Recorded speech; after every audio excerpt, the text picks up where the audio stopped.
Hey, fourth graders, you just finished reading chapter 21 in One Crazy Summer, and that chapter was titled Eating Crow. Now, what does that even mean to eat crow? Does that mean you're actually going to eat some nasty bird? No.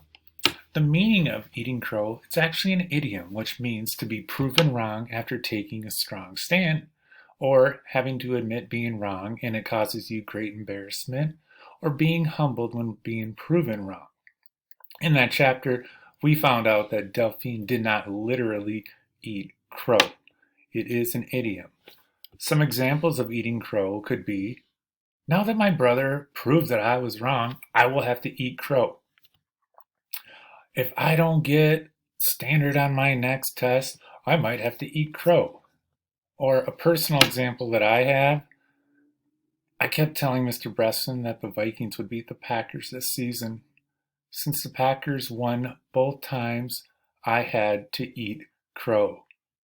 I didn't have to eat the bird, but it was embarrassing and it still wasn't good.